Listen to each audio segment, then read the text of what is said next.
হাসান বলে, নানাজি আপনার মেয়ের নামের বিচার, ফাতেমার নামের বিচার। বিশ্বনবী মসজিদে নববীতে জোহরের নামাজ পড়ে হাসান হুসাইনকে দেখতে গেলেন, যে দেখে ফাতেমা রান্না করে। আসলে কি রান্না করে? চুলার মধ্যে পাতিল দিয়ে পানি গরম করে আর হাসান হুসাইনকে বুঝ দেয়, ঠিক কিনা? বিশ্বনবীর পায়ের আওয়াজ শুনে ঘুমন্ত হাসান আর হুসাইন জেগে গেল।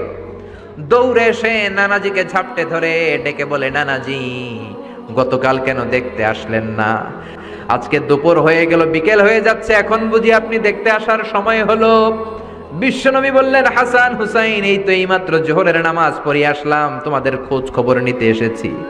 হাসান আর হুসাইন বলল, কি খোঁজ খবর নিবেন? খোঁজ খবর নেওয়ার আগে একটা বিচার করে দেন, বিচার। আপনি তো আহকামুল হাকিমিন। বিশ্বনবী বললেন, কিসের বিচার?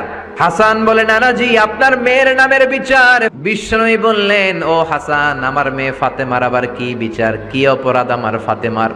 হাসান হুসাইন চোখের পানি ছেড়ে দিয়ে ডেকে বলে, নানাজি আপনার মেয়ে আমাদেরকে খাবার দেয় না কেন? গতকাল সারাদিন বলেছে রাত্রিবেলা খাবার দিবে, রাতে খাবার দেয় নাই। আমাদেরকে বলেছে তোমরা ঘুমিয়ে যাও, আমি রান্না করি, সকালে দিব। ঘুমায় গেলাম, সকালবেলায় খাবার চাইলাম, আপনার মেয়ে ফাতেমা তখন আমাদেরকে খাবার দেয় না। দাদা, আমরা ছোট্ট দুইটা মানুষ ক্ষুধার জ্বালায় বেহুশ হয়ে যাই, আর সহ্য করতে পারি না, আপনার মেয়ে খাবার দেয় না।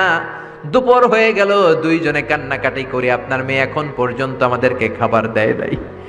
আমরা দুজন তো আর সহ্য করতে পারি না, কেন আপনার মেয়ে আমাদের সাথে এমন করে? আপনার কাছে বিচারে দিলাম, আপনি বিচার করেন। বিশ্বনবী আর কি বিচার করবেন? ডেকে বললেন, হাসান রে কাছে আয়। বিশ্বনবী শাম দেশের জুব্বা পড়তেন, শাম দেশের জুব্বাটা উপরের দিকে উঠালেন, হাসান রে দেখালেন, এই তো দেখ তোর নানার পেটের মধ্যে 3টা পাথর বাঁধা।